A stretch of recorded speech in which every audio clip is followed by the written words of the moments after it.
Boa noite, queridos irmãos, a graça e a paz seja com todos.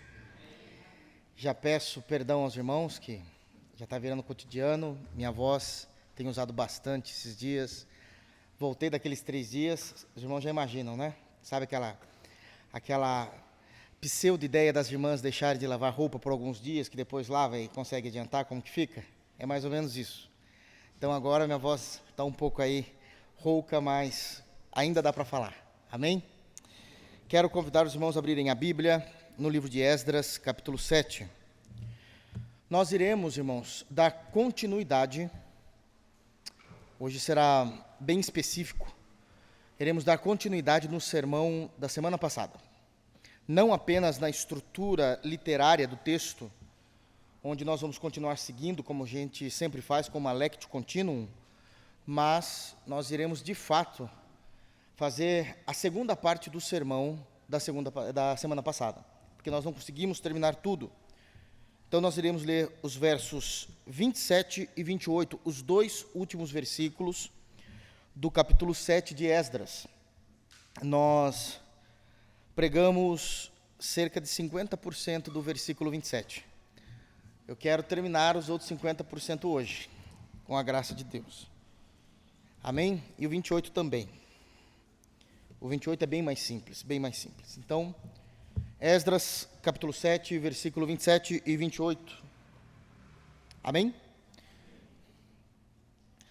Diz assim o texto bíblico, palavras do cronista, dizendo: Bendito seja o Senhor, Deus de nossos pais, que deste modo moveu o coração do rei para ornar a casa do Senhor, a qual está em Jerusalém, e que estendeu para mim a sua misericórdia perante o rei, os seus conselheiros e todos os seus príncipes poderosos.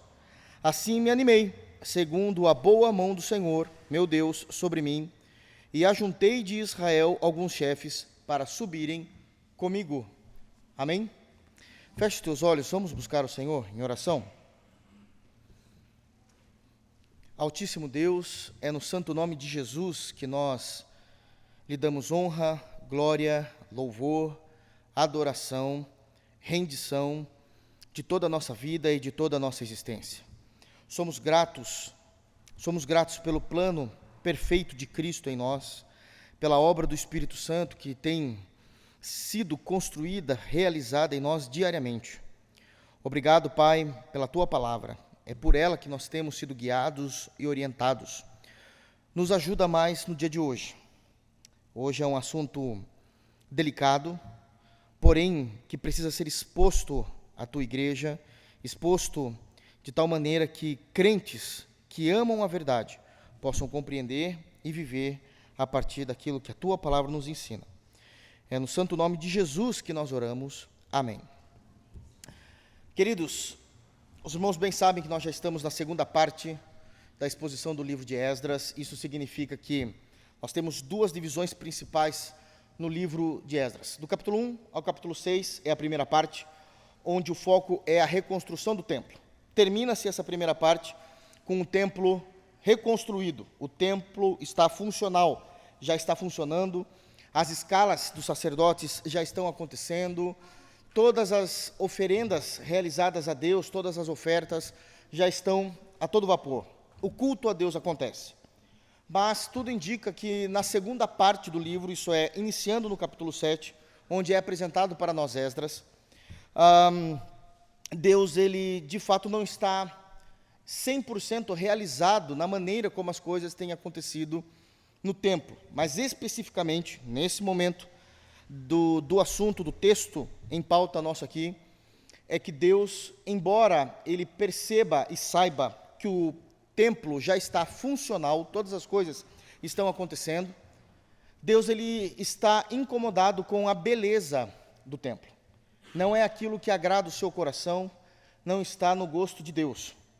E por isso nós vamos ver aqui Esdras recebendo orientações valiosíssimas do rei Artaxerxes, e dentre essas orientações ele vai trazer um momento de ação de graças do seu coração em oração a Deus, dizendo que bendito seja Deus, que o tempo todo estava permeando a história, modificando a história, de tal maneira que o rei ajudasse o povo de Israel, ajudasse o próprio Esdras aqui, mas ele vai citar um ponto importante, porque ele moveu o coração do rei, diz o versículo 27, para ornar a casa do Senhor, o qual está em Jerusalém.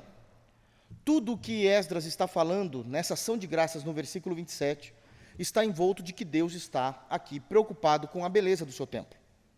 Obviamente que isso não é a prioridade, mas é a maneira que Deus quer ser adorado. Tudo com muita organização, de acordo com a vontade de Deus. E nós já começamos a trabalhar, então, esse aspecto, que é dando ação de Deus ao Deus da história, onde o Senhor ele consegue colocar ordem em todas as coisas em que ele infere na história humana. E nós aqui começamos então a compreender que Deus já estava inferindo, inclusive, na beleza, na arquitetura do templo. Fomos já para esses textos em que Deus, ele conseguiu colocar ordem na beleza da criação. Nós trabalhamos isso na semana passada, também vendo essa beleza da criação, a ordem da criação, lá no Evangelho de Mateus, capítulo 6, versículos 28 e 29, e destrinchamos ali a respeito da criação. E um dos pontos que nós começamos a falar na semana passada é que Deus, ele começou a trazer ordem também no seu culto. Vocês se lembram disso? E Deus então começa agora a estipular os princípios reguladores do seu culto. Deus, ele se preocupa com a beleza estética daquilo que ele entende como mais bonito para que ele possa ser adorado da maneira como ele quer. E nessa compreensão da beleza do culto, eu trouxe apenas um aspecto até então, que era a respeito do uso dos dons.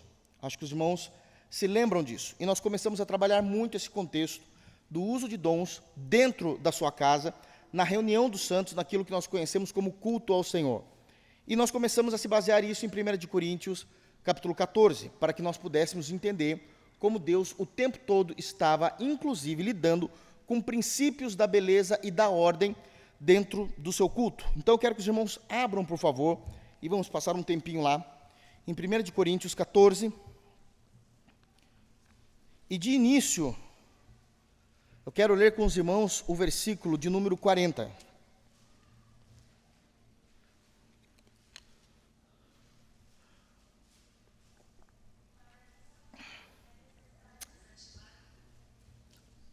Primeira de Coríntios, capítulo 14,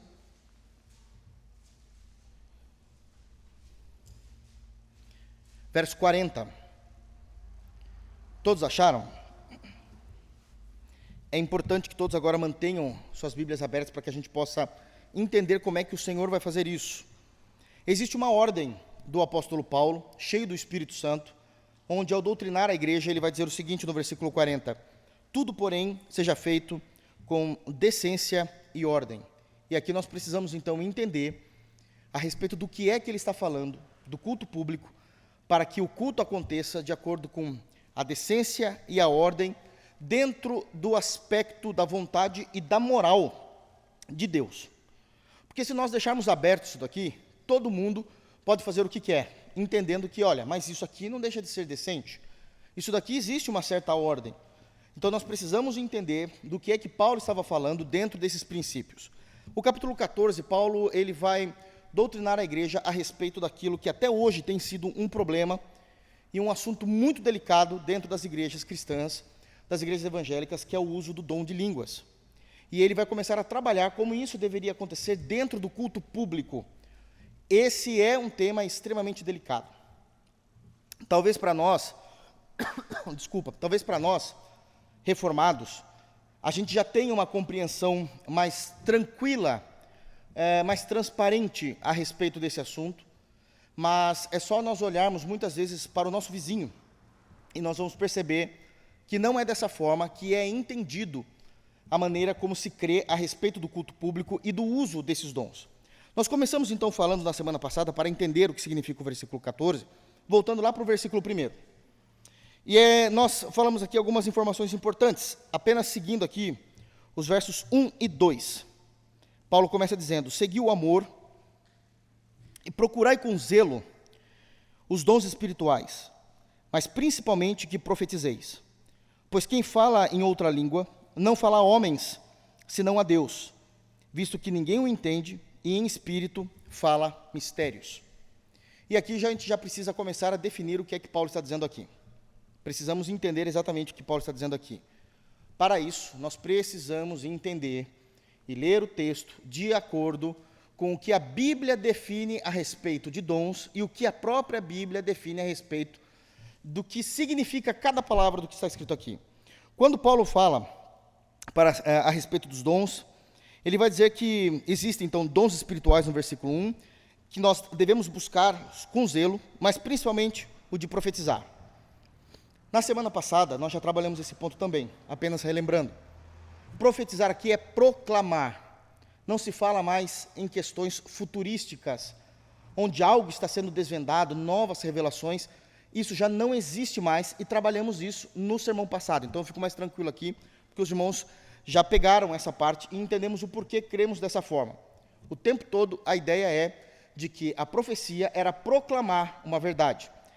Tem um texto que eu não li na semana passada, mas gostaria de ler com os irmãos rapidamente para confirmar essa ideia, que está lá em Atos dos Apóstolos.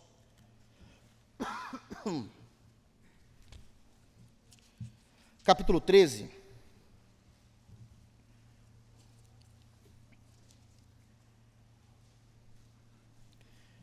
Onde vai ser agora aqui separado homens de Deus, cheios do Espírito Santo, para a primeira viagem missionária. A primeira viagem missionária da igreja. Nunca havia sido feito missões fora de Israel. E eles agora serão preparados para saírem para fora, cumprindo a promessa de Jesus.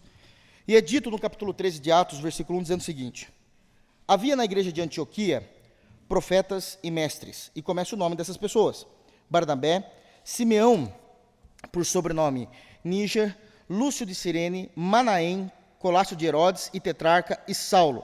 E servindo eles ao Senhor e jejuando, disse o Espírito Santo: separai-me agora Barnabé e Saulo para a obra a que os tenho chamado. Prestem atenção à maneira como é dito no versículo 13, que já existia na igreja de Antioquia profetas e mestres. Profetas e mestres, eles estão caminhando junto numa compreensão ministerial. Não é porque eles estavam profetizando entre si: ô Paulo, Deus está mandando dizer isso para você, viu? Receba. E Paulo já falava assim: então, e você, Barnabé? Escuta aí que Deus tem para falar para você, ó varão. Não era isso. A ideia que eles estavam comungando aqui é que um falava com o outro a respeito da palavra. Tanto que é colocado que eles proclamavam a palavra e ensinavam a palavra. Eram profetas e mestres. Profetas no sentido de proclamação. Profetas no sentido de proclamação. É a maneira como eles eram separados e agora já eram vistos. Em nenhum momento eles estavam profetizando a respeito do que aconteceria no futuro. Se aqui fosse para ser entendido como eles profetizando algo do futuro, assim diz o Senhor, assim acontecerá, com certeza Deus já teria os usado, explicando tudo o que seria realizado na primeira viagem missionária.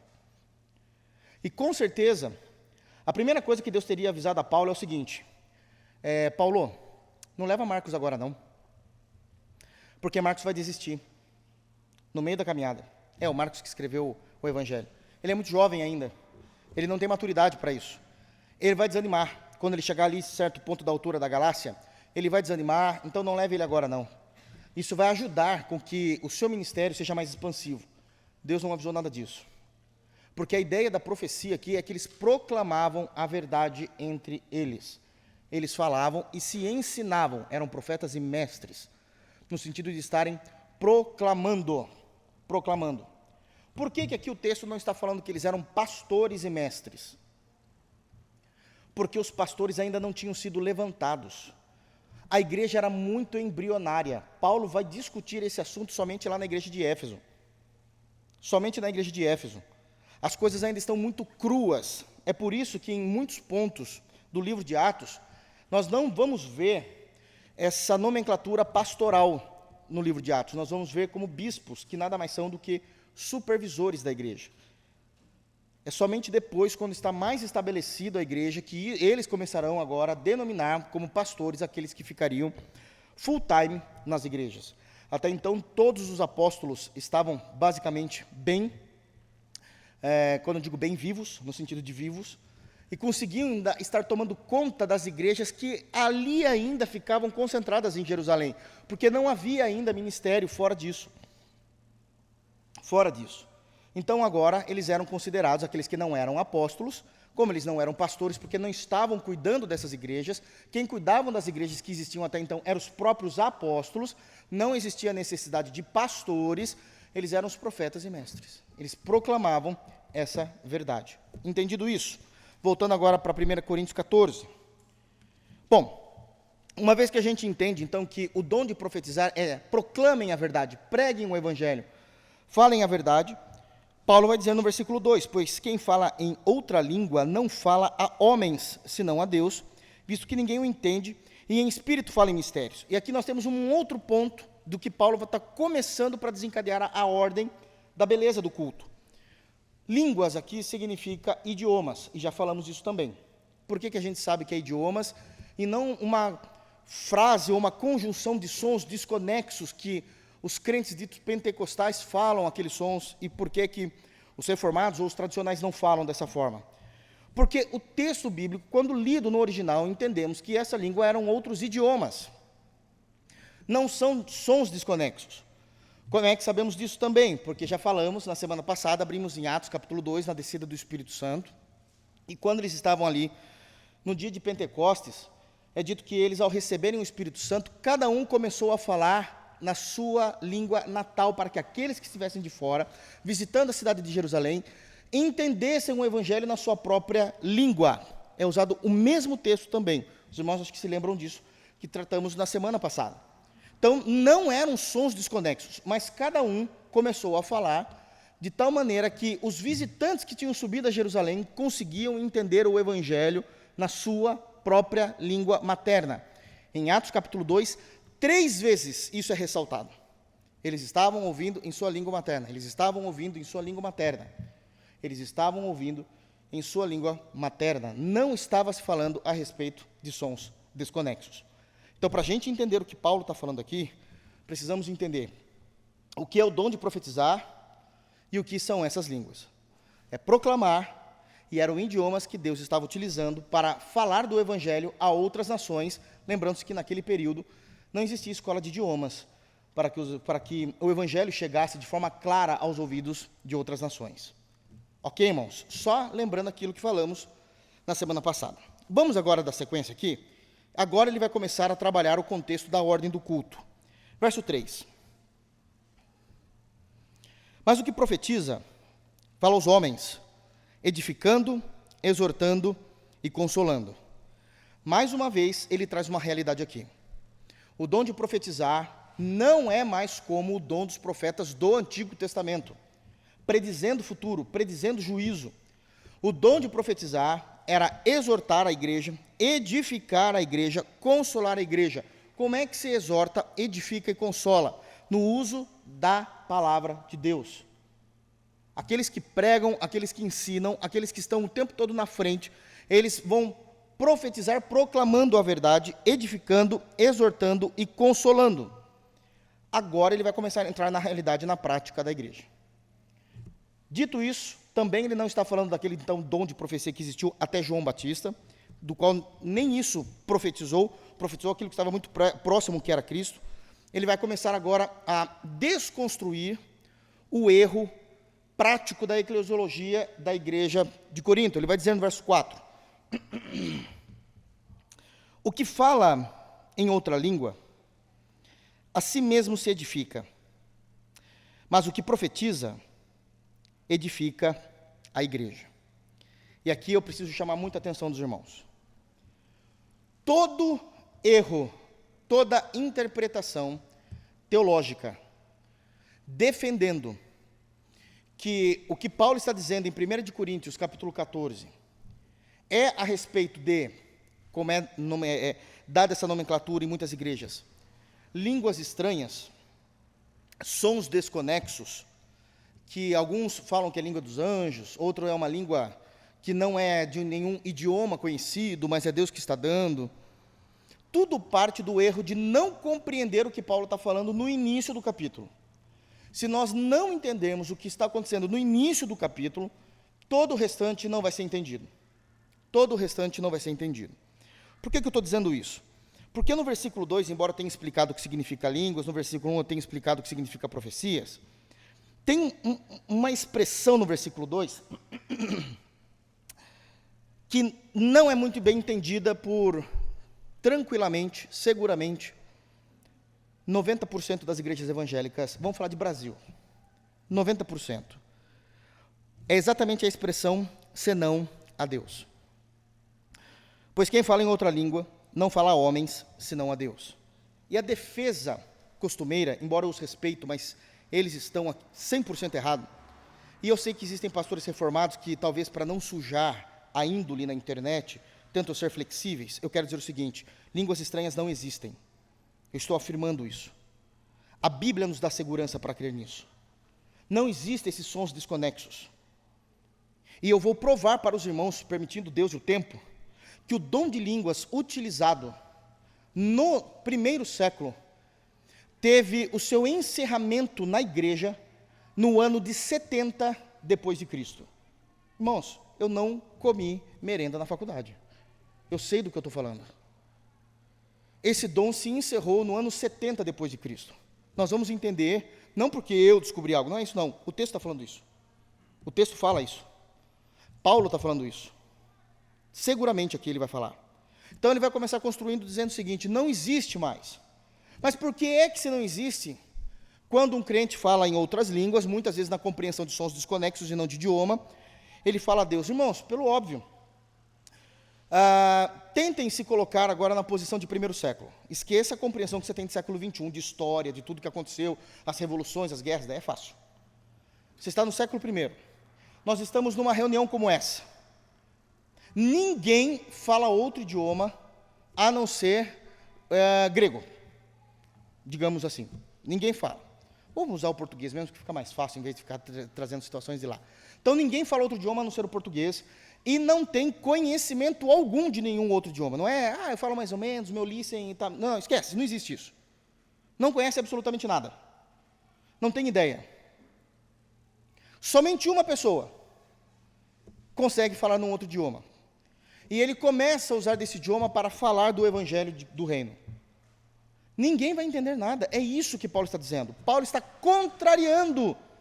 Paulo não está incentivando, dizendo, quando você fala em línguas, você fala a mais ninguém a não ser a Deus. Isso é uma leitura improvável do texto. Paulo ele está criticando isso. Não busquem o dom de línguas. Busque o de profetizar. Porque se você quer ir atrás de um dom de línguas, lembre-se que ninguém vai entender nada, senão Deus, que é o Senhor de todas as línguas. É essa a ideia do texto. É essa a ideia do texto. Quando nós queremos o tempo todo romantizar a igreja, a gente vai cair nesse problema. Paulo está criticando a igreja de Corinto desde o capítulo 1, irmãos. Desde o capítulo 1 ele está criticando a igreja de Corinto. Ele não deixa de criticar no capítulo 14, pelos erros exacerbados do que está acontecendo. Então, quando se diz a expressão, pois quem fala em outra língua, não fala a homem, senão a Deus, ele está criticando isso, não edifica a igreja. Como é que a gente sabe que ele está criticando? Porque no versículo 3 ele vai dizer, mas o que profetiza, o que prega, esse sim edifica a igreja. Ele consegue edificar, exortar e consolar. É uma crítica. É uma crítica. É uma crítica. Ele continua, então, o que fala em outra língua, a si mesmo se edifica, mas o que profetiza, edifica a igreja, e geralmente a compreensão é, olha só, quando eu falo em línguas, eu estou me edificando, meu Deus, edificando no quê? Sejamos sinceros. Edificando e ficar pulando, gritando, caindo, é como quase que uma histeria. É uma bagunça dentro do culto. Os indoutos, os incrédulos, os que não são de Cristo, ao entrarem na igreja e ver isso, se assustam, não se maravilham. A igreja é servida de chacota por causa de atitudes assim. Ok, pastor, mas está no texto que assim mesmo se edifica. Óbvio, todo dom em que você é usado, de alguma forma você se edifica. Você pode ser canal de algo. Mas todos os dons é para a edificação da igreja. Nenhum dom é para edificação própria. Todo dom é para edificação do corpo, e não para edificação própria. Todo entendimento a respeito disso é um entendimento de uma má interpretação do texto. De uma má interpretação do texto. Ele continua dizendo, versículo 5, eu quisera, olha como ele está colocando a ordem, não é isso, Deus quis colocar a ordem lá no templo, colocou a ordem na criação, explicamos a ordem da criação e agora a ordem do culto, em um aspecto só aqui no caso. Eu quisera que vós todos falasseis em outras línguas, muito mais, porém, que profetizasseis, pois quem profetiza é superior ao que fala em outras línguas, salvo se as interpretar para que a igreja receba edificação. Edificação. Bom, eu queria que Deus usasse todo mundo, e aqui a gente tem que entender da forma correta, irmãos. O nosso compromisso é com o texto. Eu queria que todo mundo fosse usado por Deus, falando em outros idiomas, com certeza mais pessoas seriam alcançadas, uma vez que Deus te usasse em outros idiomas para falar do Evangelho, as pessoas que estivessem aqui perto de vocês. Mas eu queria mesmo era que vocês conseguissem, era muito mais proclamar a verdade na sua própria língua, porque isso edifica a igreja. Edifica a igreja. Paulo está falando à igreja. Nesse momento, Paulo não está tratando de evangelismo. Paulo está pastoreando a igreja de Corinto. Não confundam as coisas. Eu quero muito mais que vocês falem na língua de vocês, que a igreja de Corinto seja edificada. Não estou falando nesse momento de vocês pregarem o evangelho lá fora. Estou falando de como vocês estão errados aqui dentro. Como vocês estão errados aqui dentro. 6. Agora, porém, irmãos, olha só, ele começa a trazer esses exemplos. Agora, porém, irmãos, se eu for ter convosco, falando em outras línguas, em que vos aproveitarei? Se vós não falar por meio de revelação, ou de ciência, ou de profecia, ou de doutrina, tudo isso daqui é teologia sistemática que ele está falando. Eu vou até vocês, subo no púlpito, começo a falar em outra língua. O que isso aproveita?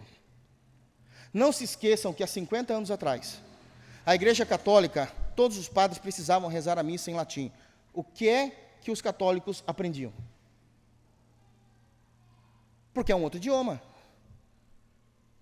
Mas quando eu venho falar com vocês, eu preciso falar por meio de revelação, entendendo que essa revelação já não existe mais no nosso meio. O Apocalipse não havia sido escrito, ainda havia revelações para acontecer. A distância entre Coríntios e o Apocalipse é mais ou menos 40 a 45 anos de distância. Havia mais 45 anos em que Deus iria trazer a última revelação. Então, eu posso vir com revelação, eu posso vir com conhecimento, ciência é gnose, a ideia de conhecimento aqui no grego, eu venho trazendo conhecimento para vocês, profecia, a pregação ou de doutrina, ensino. Tudo que foge da revelação que existia no primeiro século ainda, o conhecimento, a gnose, o conhecimento, a profecia, a doutrina, o que sai disso não traz edificação para a igreja. Ele está colocando ordem no culto. Sabe o que ele está dizendo aqui? É que aqui ele está sendo culto, mas ele vai rasgar o verbo um pouquinho mais adiante.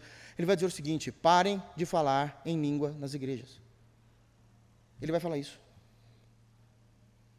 Parem. Isso está errado. Ele continua, e aí ele começa trazendo esses exemplos. 7. É assim que instrumentos inanimados, como a flauta ou a cítara, quando emitem sons, se não os derem bem distintos, como se reconhecerá o que se toca na flauta ou na cítara? Percebam que agora ele vai fazer uma associação dos idiomas falados, que são chamados de línguas aqui, com a melodia de uma música. Ele está fazendo a mesma associação. Se a flauta ou a cítara, ou no caso o músico, não tocar corretamente as notas daquela música, nós não sabemos o que ele está tocando. São sons imperfeitos, feios, difíceis de serem ouvidos. Tudo desafinado, fora do tempo, não tem acorde que combine com outro acorde, está tudo errado. Da mesma forma, quando se falado em outro idioma, Não há uma mensagem que está sendo passada ao povo de Deus. A mensagem sempre precisa ser clara. Ele está fazendo a mesma associação com o que um músico deve fazer com o seu instrumento. A mesma associação. Quando vocês forem falar entre vós da palavra, tem que ser na língua que vocês conhecem. Porque senão será como um músico que não sabe tocar o instrumento que ele está em mãos. E ainda ele continua. Pois também se a trombeta, aqui ele está falando do exército da época do Império Romano, pois também se a trombeta der som incerto, quem se preparará para a batalha? Ele entende que os instrumentos, além de boa música, também os instrumentos, o som dos instrumentos, naquela época, serviam para trazer uma informação. Trazer uma informação, um alerta. Uma nota errada, ninguém saberia que a cidade ou a nação estava sendo invadida. Não dá para saber. Aquele atalaia que está lá em cima da torre, vendo o inimigo chegar, se ele der uma nota errada na trombeta, todo mundo vai olhar e falar assim, caralho, ficou doido, acho que errou, sei lá, estava dormindo, acordou assustado. Mas, na verdade, está vindo todo o exército. Está vindo todo o exército contra a cidade. Da mesma forma que a palavra de Deus precisa ser pregada com coerência, Deus começa a estabelecer, então, a ordem no culto. Não há beleza num culto regido por línguas estranhas, como nós estamos acostumados a ver em muitas denominações espalhadas pelo nosso país. Não há beleza, não há instrução. As pessoas não conhecem mais Cristo por causa disso. As pessoas não se arrependem dos seus pecados por causa desses sons desconexos, irmãos. Elas não têm a clareza de quem é Cristo. Elas não têm. Paulo sai da ideia dos instrumentos musicais e agora vai para os idiomas mesmos. E é interessante que aqui, até os tradutores, eles trocam a tradução no português. Versículo 10. Há, sem dúvida, prestem atenção, há, sem dúvida, muitos tipos de vozes no mundo. No português, claro, há, sem dúvida, muitos tipos de idiomas. As nações falam diversos idiomas. Nenhum deles, contudo, sem sentido. Todo idioma falado precisa ser falado numa clareza que haja sentido para aqueles que estão ouvindo. Se um irmão, usado por Deus, naquele momento, cheio do Espírito Santo, começasse a falar num outro idioma, para um povo que não conhece esse idioma, é um idioma sem sentido. Deus está dizendo, não é isso, não é por esse motivo que eu criei os idiomas. Todos precisam se entender. Há diversas vozes no mundo, nenhuma delas é sem sentido, nenhuma delas é som desconexo. Nenhuma delas. Está claro, está muito claro. É que quando a gente está inserido num ambiente evangélico, em que por anos e anos e anos e anos e anos somos forçados a crer nisso, a gente olha Paulo falando isso, às vezes, e dá até, muitas vezes, a vontade de dizer, Paulo está errado, porque eu vi. Paulo está errado, porque eu vivenciei. Com todo o respeito digo isso. Não importa o que você viu e não importa o que você vivenciou, o que importa é a verdade da palavra. É a verdade das Escrituras. Ele continua dizendo, se eu, pois, 11, ignorar a significação da voz, serei estrangeiro para aquele que fala, e ele estrangeiro para mim. Não haverá comunhão entre irmãos que só ficam falando entre si em línguas. Não haverá. Não haverá. Eu quero pular agora aqui, nós vamos direto. Vamos ler o versículo 14. Ele continua trazendo aqui algumas informações importantes. E aqui também tem alguns erros de compreensão muito comuns no meio do evangelicalismo brasileiro. Porque, Paulo continua dizendo, se eu orar em outra língua, o meu espírito ora de fato, mas a minha mente fica infrutífera. Porque se eu orar em outra língua, o meu espírito ora de fato, mas a minha mente fica infrutífera. 15. Que farei, pois? Orarei com o espírito, mas também orarei com a mente. Cantarei com o espírito, mas também cantarei com a mente. Esse texto tem sido um texto que tem abalado muitas igrejas evangélicas também.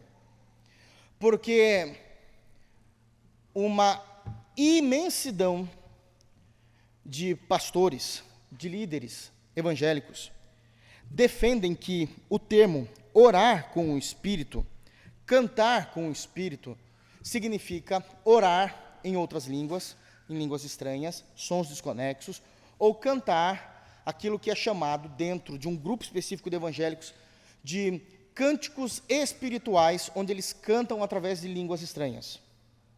Naquele momento, Deus deu aquele cântico e é um som desconexo.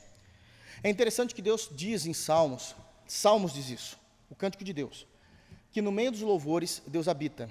Mas num cântico espontâneo, a igreja não está cantando. A igreja não está cantando. Fica difícil imaginar que Deus habita num ambiente em que a igreja não está cantando, só alguém tem um cântico dado por Deus espiritual, com sons desconexos. Isso é muito estranho. É uma questão teológica a ser observada. Mas, não é isso que Paulo também está dizendo. Não é isso. A Bíblia, ela precisa ser interpretada, irmãos, não com aquilo que a gente acha, com aquilo que a gente supõe. A Bíblia foi escrita, acredite, usando gramática, usando textos, usando sintaxe, para que nós pudéssemos, morfologia, para que a gente pudesse entender de fato o que está sendo escrito. Não foi simplesmente palavras jogadas. Quando Paulo ele começa a trazer algumas questões que são contrárias uma das outras, pontuações que são contrárias uma das outras, por exemplo, 14, porque se eu orar em outra língua, meu espírito ora de fato, mas minha mente, então ele está separando os assuntos. 15, que farei, pois? Orarei com o espírito, mas também orarei com a mente. O que é que Paulo está fazendo aqui? Antítese do texto. Aí chamam a gente de frio. Não é frio, é o que ele está fazendo na língua grega, uma antítese. O que é uma antítese? Ele está falando de uma mesma coisa, usando caminhos totalmente diversos, opostos, preto e branco. Corinthians e Palmeiras são antíteses. Se eu oro com a mente, o que é orar com o espírito? É sentimentos. Há orações que eu consigo orar, que eu choro diante de Deus. Mas existem momentos que as minhas orações foram as orações mais racionais possíveis. Deus, se o Senhor não fizer, eu sei que eu vou cair. Se o Senhor não entrar agora com providência, eu vou tomar uma decisão errada. Muitas vezes, por ser pastor, a gente sabe de situações, de bons testemunhos.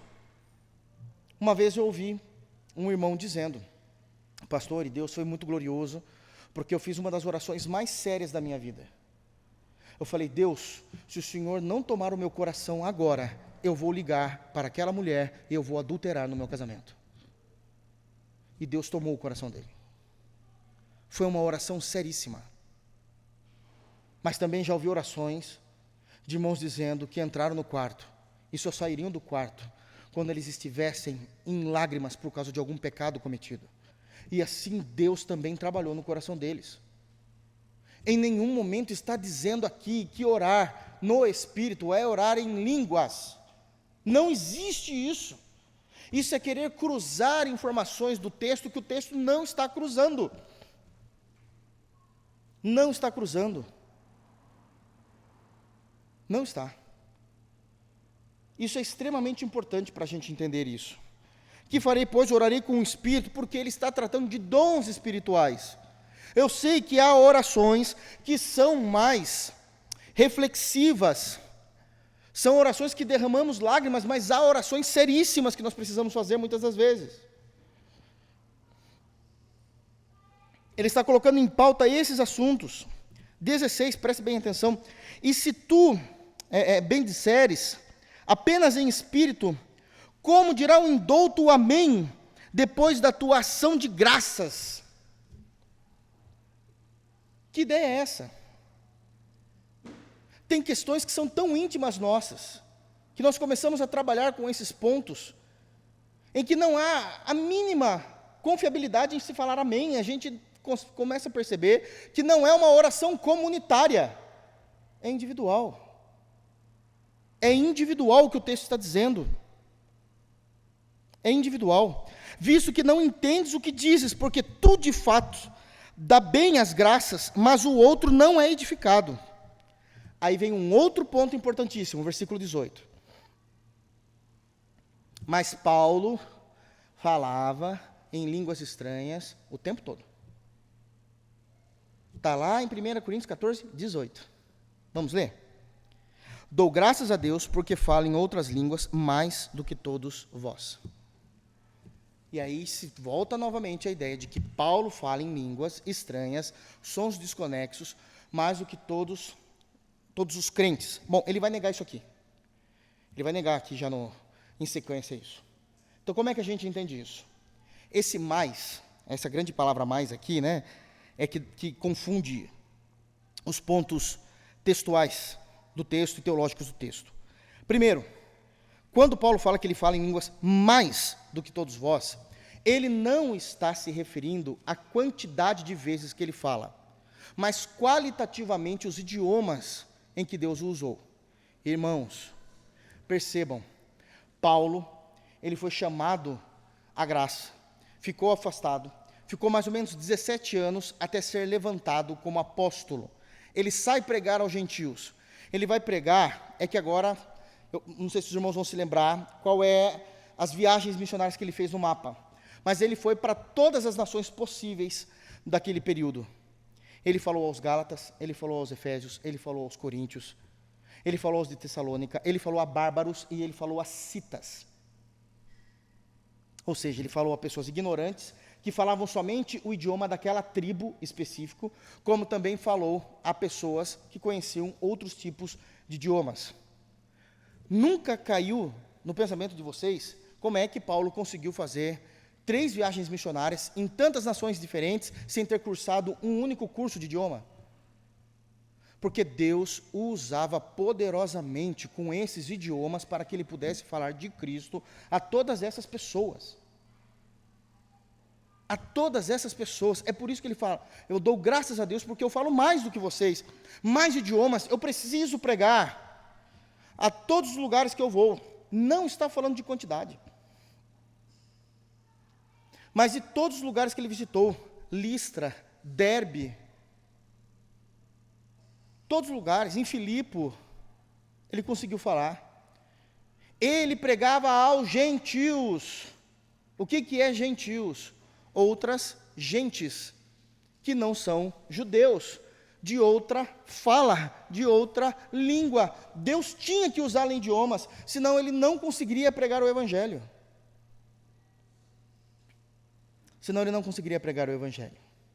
Então ele estabeleceu o que é de fato dom. Até aqui. Agora ele vai estabelecer a compreensão teológica do dom. A compreensão teológica do dom. Aqui é o que menos as pessoas entendem. Porque o dom não pode ser discutido entre nós sem ter uma base bíblica. Então ele vai dizer o que é o dom de línguas. Posso? Vamos lá? Versículo 20. Bom, 19, só para fechar. Contudo, prefiro falar na igreja. 19. 5 palavras com meu entendimento, para instruir a outros a falar 10.000 palavras em outra língua. Ele já quebra a ideia de cultos em que o pessoal começa a ficar falando em línguas. Ele estabeleceu aqui o padrão disso, de como deve ser entendido. Agora ele vai falar da teologia do dom. Irmãos, não sejais meninos. Por que não sejais meninos? Crianças. Porque Paulo entende que a igreja de Corinto inteira era infantil na fé, no conhecimento do que se refere aos dons. Isso aqui é uma denúncia. Vocês são crianças. No juízo. No juízo no quê? Em julgar o que significa o dom, por que é que Deus deu esse dom, por que é que a igreja existia na igreja esse dom. Por quê? Vocês são meninos. Ele não está bonzinho aqui não. Eu estou pregando tranquilamente hoje. Mas ele aqui, ele está o tempo todo exortando. Ele está sendo sério, firme aqui. Vocês são meninos do juízo. Na malícia, sim, sede crianças. Quanto ao juízo, sede homens amadurecidos. Então ele vai explicar o dom de línguas. Na lei está escrito. Então a base da compreensão do dom de línguas já havia sido profetizado no Antigo Testamento. Ele vai usar aqui Isaías, capítulo 28, versículo 11, que está escrito o seguinte, aqui tem para nós, Paulo ele vai escrever isso em 1 de Coríntios. Na lei está escrito, aqui é Isaías 28, 11, falarei a este povo por homens de outras línguas. Irmãos, prestem atenção agora aqui. Eu, pastor Rodolfo, não tenho a capacidade de ser mais claro do que isso. Ele está dizendo claramente que o dom de línguas é idiomas aqui. Não tenho capacidade de ser mais claro do que isso. Ele está pegando um texto de Isaías, dizendo, Isaías já profetizava esse dom, dizendo que Deus falaria a este povo, qual povo? Os judeus, eu já dou o contexto aqui para os irmãos, aos judeus, por homens de outras línguas. Não está falando de sons desconexos. Não está falando. E por lábios, pelo amor de Deus, é muito claro, de outros povos, e nem assim me ouvirão, diz o Senhor. Deus, no profeta Isaías, ele já está usando o profeta para dizer o seguinte, eu estou dando o contexto já do capítulo 28 lá de Isaías, para ficar mais fácil. Todas as vezes que o meu povo pecar contra mim, e não se arrepender, mas continuar na prática do pecado, eu vou trazer povos de outras línguas, de outras nações, que falarão a vocês, vocês pecam contra o seu Deus. E esse povo que vier sobre vocês, vai trazer o meu juízo. Assim aconteceu com os assírios, assim aconteceu com os babilônicos. Deus o tempo todo fez isso. Deus o tempo todo fez isso. Mas Isaías profetizou o que já estava também escrito na lei de Moisés. Então, Paulo está se referindo a um profeta, e Paulo está se referindo à lei. Gostaria que os irmãos abrissem também, por favor, em Deuteronômio 28.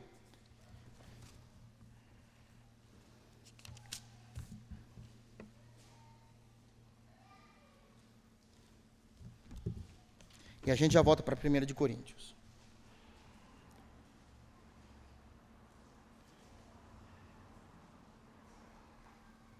Deuteronômio 28, 49.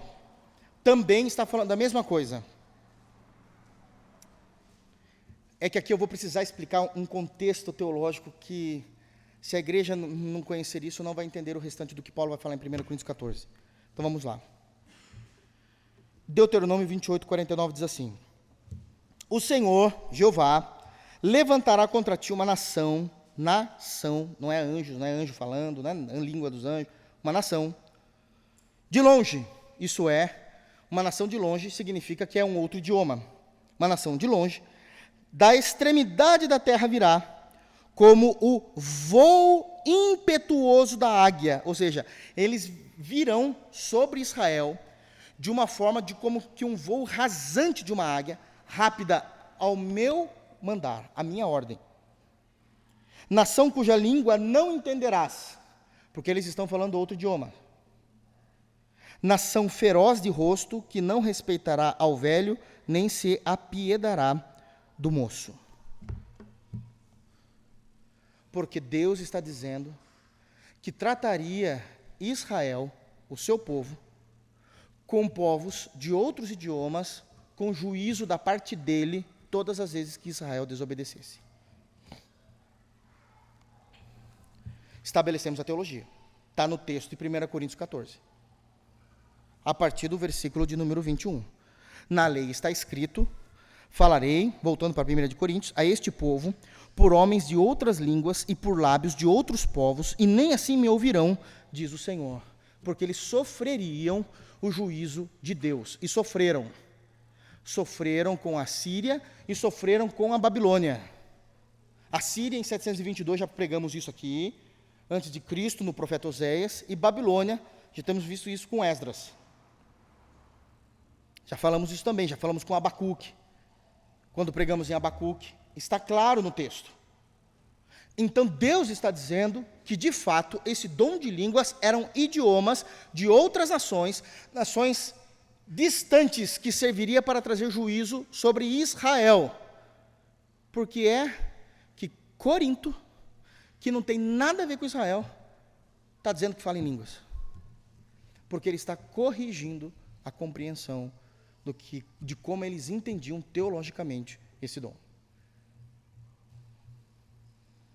Porque Deus usava pessoas para falar em outros idiomas, para pregar o evangelho, ou então corrigir Israel. Eles não estavam fazendo nenhum e nem outro. Nem outro. 22. Por favor, leiam comigo, em nome de Jesus. Olha o que diz o versículo 22.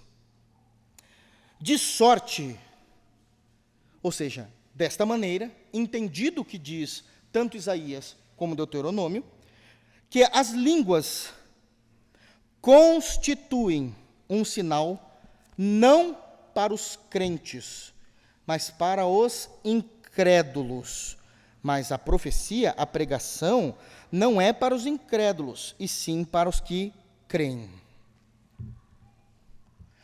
Línguas não é um sinal de espiritualidade, de ser cheio do Espírito Santo para os crentes quando estão em culto. Nunca foi isso. Em Pentecostes, as línguas foram para os que de fora entendessem o Evangelho. Para o profeta Isaías, que já profetizava baseado na lei de Moisés, e Paulo pega esse mesmo texto e traz para a realidade dos dons espirituais, isso era quando homens de longe, de extremidades, eram usados por Deus para trazer juízo sobre o seu povo. Agora, deixa eu só abrir aqui um parênteses, que às vezes a gente prega e imagina que o povo está entendendo. Então, deixa eu falar um negócio aqui. Em Atos capítulo 2, quando se prega o Evangelho e fala de Cristo, fala-se de Cristo porque as pessoas estão indo para o inferno.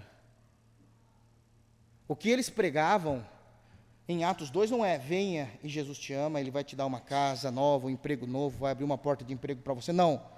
O que eles pregavam é, vocês estão destituídos da glória de Deus. Deus trará juízo sobre vocês, a não ser que vocês se arrependam dos seus pecados e creiam em Jesus. Pregar o Evangelho é mostrar que há um juízo iminente sobre a vida dos incrédulos. Da mesma forma que os de fora traziam o juízo e mostravam o juízo de Deus para Israel. Está andando de mãos dadas, a teologia nunca mudou, está no texto bíblico. Nunca foi permitido ficar falando em línguas dentro da igreja. Numa loucura onde fala em línguas, e às vezes tem um pregador que começa a incentivar, fala. Vai dando glória até você falar, não, isso é antibíblico, porque línguas é um sinal para os de fora, não é para os de dentro. Aos de dentro nós pregamos no nosso idioma para que todos possam entender a verdade de Cristo. 23, se pois toda a igreja, e é exatamente o que ele está dizendo contra, é o que as pessoas fazem. 23. Se, pois, toda a igreja se reunir no mesmo lugar e todos se puserem a falar em outras línguas, no caso de entrarem indoutos ou incrédulos, não dirão porventura, estão os loucos? Que é esse barulho? Que é essa loucura? É justamente o que ele está proibindo. É justamente o que muitos pregadores dizem, isso é ser cheio do Espírito. Isso é um erro. Isso é um erro. É que vocês são frios. Não, é que a gente lê Bíblia. Está claro como a luz do meio-dia. Isso é muito claro. Porém, se todos, 24, se todos profetizarem, ou seja, pregarem, e entrar algum incrédulo ou indouto, e é ele por todos convencido e todos julgados, então ele entra, ele entende o Evangelho é pregado para toda a igreja, mas ele é convencido pelo Espírito, versículo 25, torna-se-lhes manifestos os segredos do coração, dos seus pecados, das suas impiedades, e assim, prostrando-se com a face em terra, adorará a Deus, testemunhando que Deus está de fato no meio de vós. É o evangelho que tem que ser pregado, e não ficarem falando em línguas. E não ficarem falando em línguas. Agora ele vai tentar organizar isso na igreja. Por quê? Porque a igreja de Corinto é uma igreja portuária. Era o segundo maior porto daquela região. Então existiam muitas pessoas de fora que vinham e acabavam, de alguma forma, num culto cristão, querendo ouvir, e Deus poderia usá-los para pregar o evangelho. Então era uma igreja portuária. E aí Paulo vai começar a descrever sobre isso. Então, como devemos fazer, irmãos? Agora ele vai encerrar o assunto. Quando vos reunis, um tem um salmo, outro tem doutrina, esse traz revelação, aquele outra língua e ainda outro interpretação, seja tudo feito para edificação. Então tem aqueles que vão cantar um hino a Deus, tem aqueles que vão pregar, tem aqueles que vão ensinar a doutrina de acordo com o momento do culto, e pode ser que Deus vai usar outros em línguas. Só que essas línguas só podem falar se Deus usar com interpretação. Porque a língua é para o de fora. Mas e os irmãos que estão dentro? Também precisam entender o que o cara está falando. Todo mundo tem que entender. Então imagina que do nada eu começo a falar aqui em alguma língua da tribo da África, porque tem um africano em nosso meio. E ele vai ouvir das maravilhas de Deus, mas Deus tem que levantar alguém que interprete a vocês, em português, o que eu estou falando. Porque todos precisam dizer amém. Todos precisam julgar o que eu estou falando num outro idioma. Todos. No caso 27, de alguém falar em outra língua, que não sejam mais do que 2, ou quando muito, 3, e isto sucessivamente, e haja quem interprete. Não pode falar 2 em línguas ao mesmo tempo. Tem que ser sucessivo. Um falou, tem que haver interpretação. O outro falou para uma outra pessoa de uma outra nação, era portuário. Outro levanta para interpretar. Quando muito, um terceiro. Quando muito. Ele fala e o outro interpreta para a igreja também. Senão, não fala. Está no texto. Mas, 28, não havendo intérprete, fique calado na igreja, falando consigo mesmo e com Deus. Fique calado. Não tem intérprete? Não, não tem. Então você não vai falar. Mas o fulano vai embora. Deus falou que é para não falar. Deus tem um plano nisso que a gente não entende, então a gente não fala. A gente não fala. 29, tratando-se de profetas, aqueles que iriam se levantar para pregar, falem apenas 2 ou 3 e os outros julguem, porque eles não eram os pastores da igreja. Ainda estavam sendo levantados. Então haviam aqueles que cuidavam, supervisionavam a igreja naquele período. Você vai falar, mas a igreja vai te julgar. Não, isso que você falou não é bíblico, não. Não, não era bem assim o que o texto está dizendo, não. Não, não era bem assim o que Moisés tinha em mente quando falou isso. Oh, era isso mesmo, irmão. Deus seja louvado pela sua vida, fomos edificados pela palavra. Olha a ordem no culto. Olhem a ordem no culto.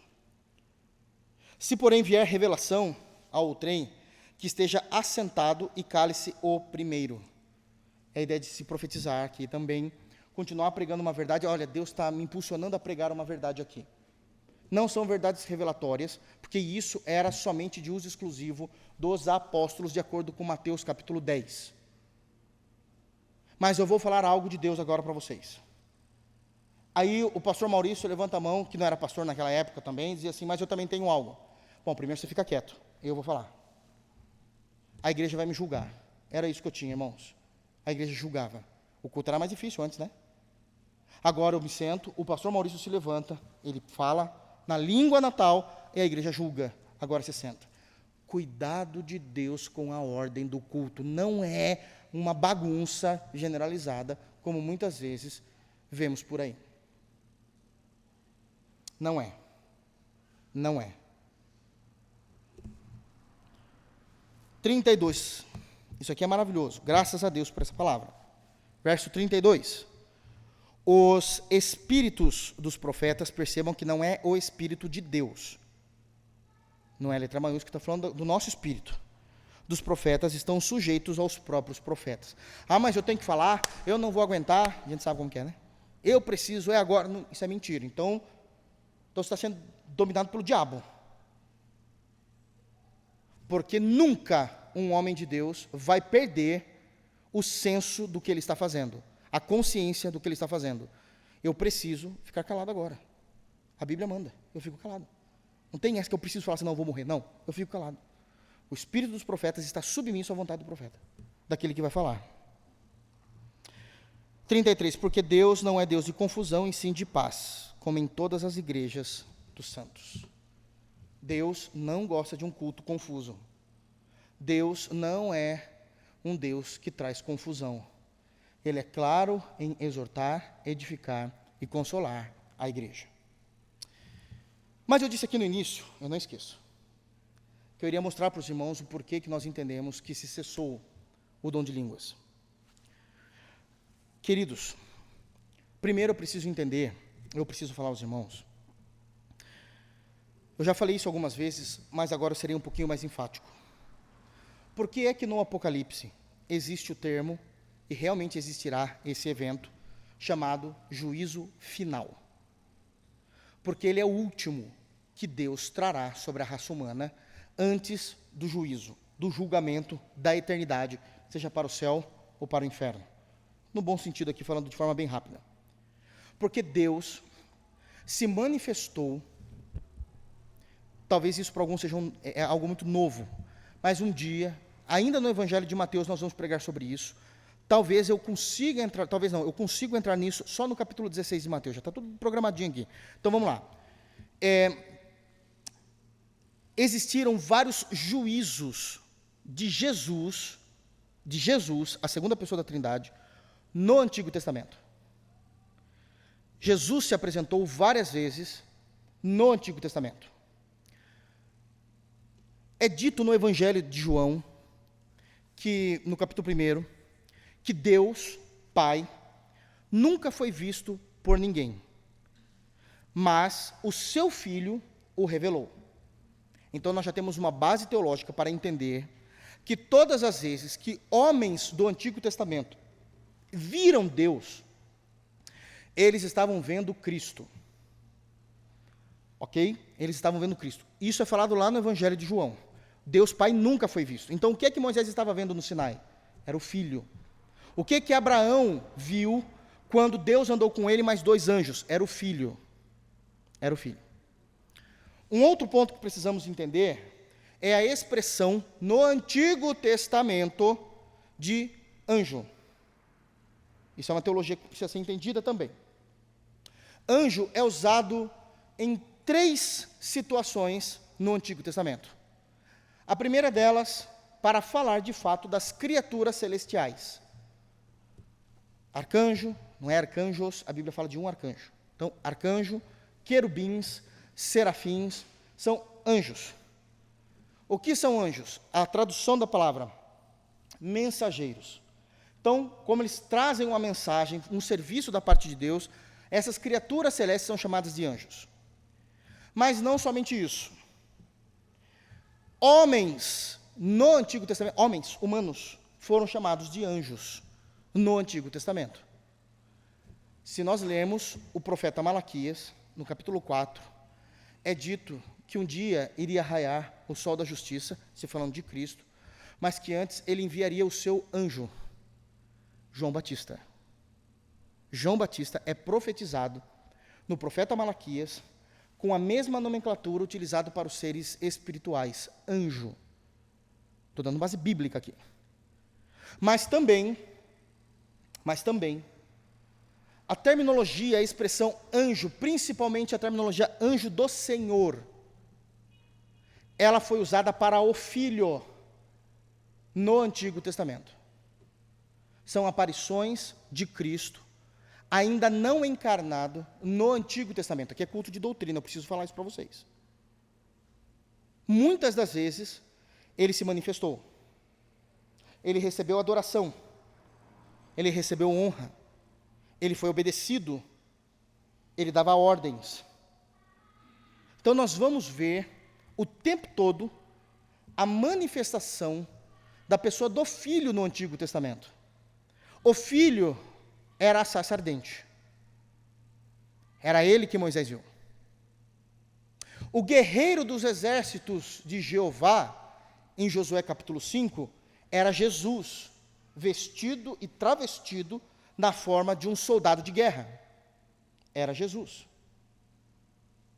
O Deus que trouxe juízo no dilúvio, mantendo apenas a família de Noé, era Cristo. Porque Cristo executou os juízos no Antigo Testamento.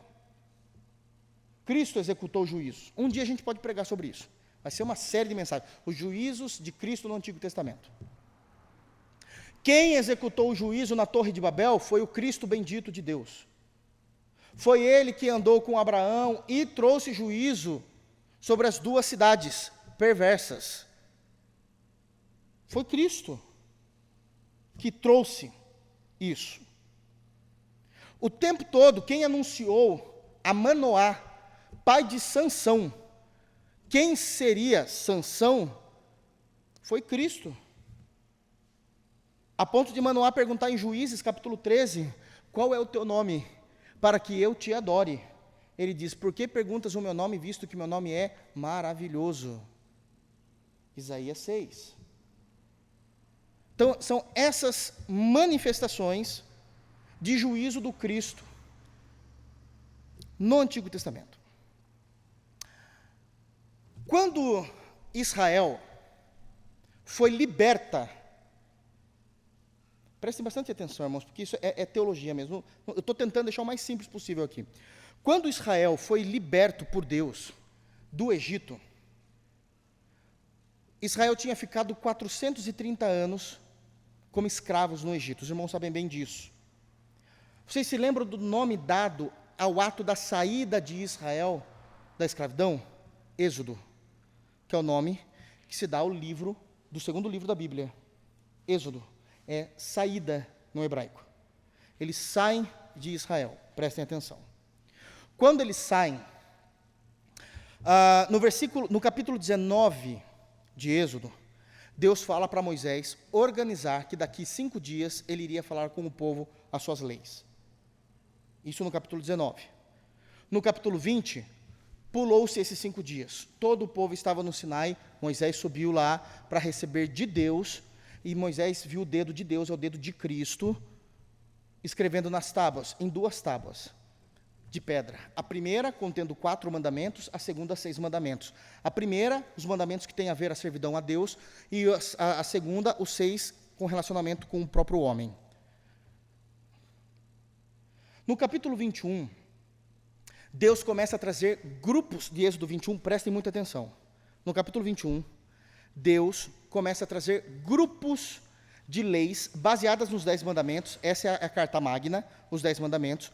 Mas Deus começa a trazer um grupo de mandamentos específicos para a vida em comunidade.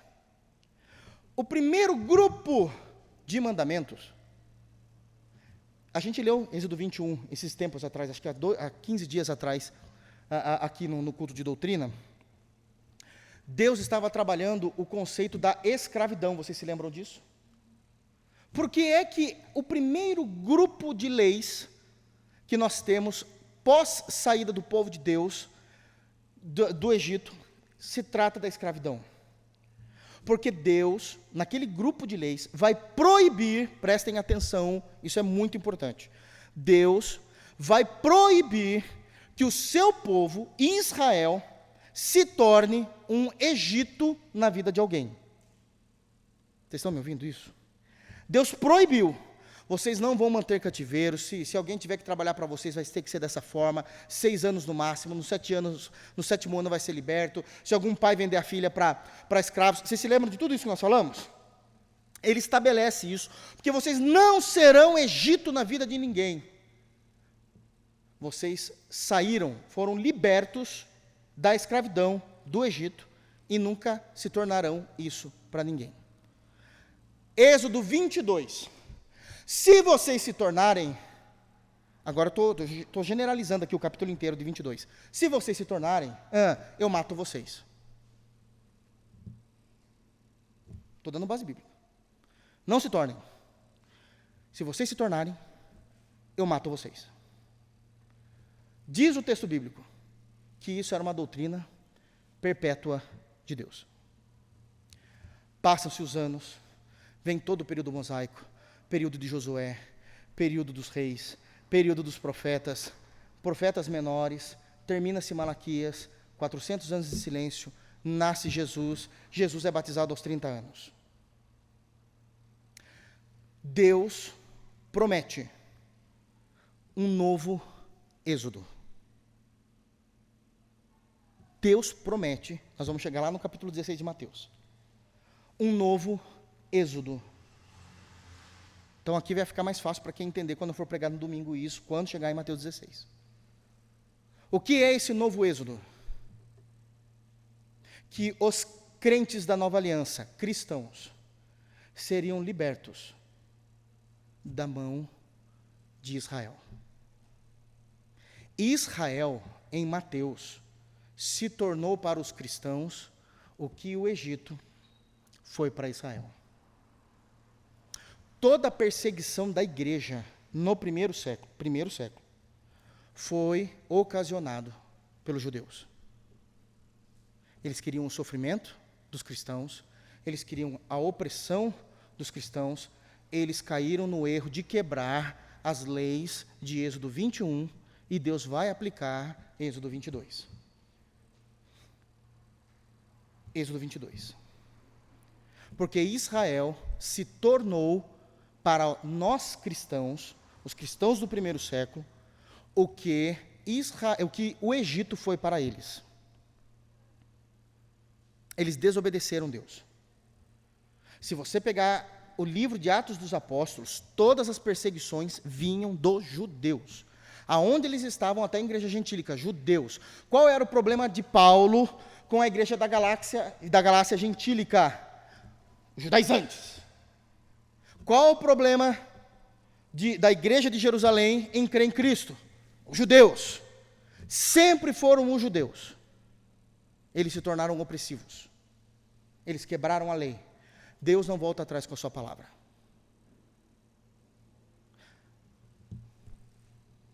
Paulo escreve as suas cartas. A última carta da Bíblia, Apocalipse, livro no caso, não tinha escrito ainda, mas João já estava fora do circuito ministerial, porque ele estava preso em Patmos. Era o único apóstolo vivo.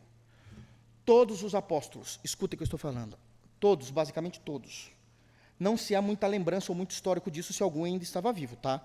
Mas a ideia teológica, histórica que temos é que possivelmente todos, exceto João, estavam mortos, perseguidos. Mortos. Mas haviam muitos crentes em Jesus.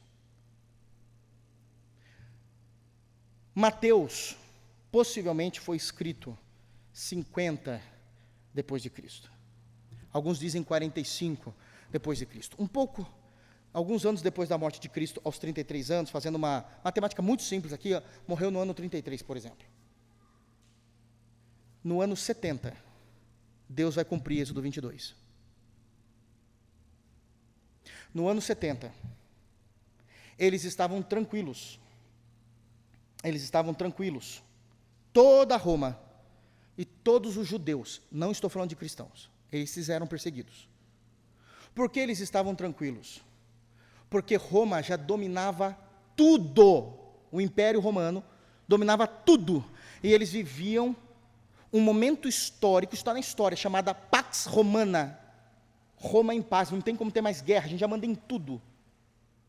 Em tudo ali que era interessante para o Império naquele momento. Os judeus estavam bem, mas oprimindo os crentes em Jesus. Eles se tornaram o Egito. No ano 70, todos os judeus mesmo, de nacionalidade, e os judeus de religião, se reúnem em Jerusalém para fazer a Páscoa, a data mais sagrada dos judeus, basicamente. E eles se reúnem para fazerem a Páscoa. Deus esperou chegar a Páscoa. todos estavam em Jerusalém. Todos estavam em Jerusalém, especificamente no templo, no ano 70. Eles fazem a Páscoa. No dia seguinte, o imperador diz a um general romano chamado Tito: mata todo mundo. Como é? Invada o templo. Isso aqui é histórico, irmãos. Isso aqui é histórico. Não está na Bíblia porque as pessoas morreram antes de escrever isso. Foi antes de Atos 20, foi depois de Atos 28. Porque mata todo mundo. Estava todos os judeus lá. Sabe quais judeus não estavam comemorando a Páscoa? Os crentes em Jesus. Porque crente em Jesus não comemora a Páscoa. Nós fazemos a ceia. Todos os demais estavam no templo. O general Tito invade e mata 1.100.000 judeus no dia em abril de 70 depois de Cristo. O juízo de Cristo sobre Israel, porque se tornou o Egito na vida dos cristãos. Pastor do céu, é verdade, tem a invasão de Jerusalém no ano 70. O que isso tem a ver com 1 Coríntios 14? Que Deus, por homens de outra língua, falou de seu juízo ao seu povo. E foi a última vez que foi necessário o uso do dom de línguas. Se cumpriu isso e não houve mais necessidade, porque a igreja não está mais centrada em Israel, a igreja está centrada em Cristo. Por isso, desde então, não vemos mais os pais da igreja, o período patrístico de pessoas falando em línguas. Porque as línguas eram um sinal de Isaías e Deuteronômio, de idiomas de fora, para trazer o juízo de Deus para os incrédulos, diz o texto bíblico. Esses judeus não eram salvos, não criam em Cristo, eram incrédulos. Depois do ano 70, cai em desuso essa informação, porque os crentes estão espalhados em toda a face da terra. Que Deus nos abençoe. Em Cristo Jesus. Vamos ficar de pé?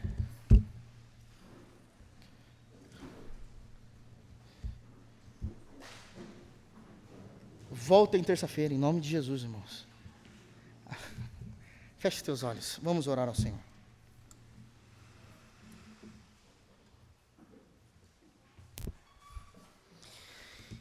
Senhor Deus, louvamos o teu santo e bendito nome, Pai, por meio de teu Filho amado, nosso Senhor e Salvador Jesus Cristo. Deus, obrigado pelo ensino da tua palavra, pela doutrina que nós aprendemos e fomos edificados. Preserva a tua igreja, preserva a nossa igreja local, para que em todas as reuniões da nossa igreja, em todos os cultos, haja ordem, decência, haja reverência e temor ao Senhor, e haja a glorificação do teu nome e de teu Filho, por meio do teu Espírito agindo na nossa igreja, e haja edificação das nossas vidas. Obrigado por tudo, leva-nos em paz para a nossa casa, cuida de nós, nos dê uma noite de paz e descanso. Dá-nos a graça de dormir esta noite crendo e nos levanta amanhã crendo. Guarda e preserva a nossa fé no teu Filho. Nós estamos unidos a Cristo e isso é o que determina a nossa salvação. Obrigado por tudo, Pai, em nome do Senhor Jesus. Amém.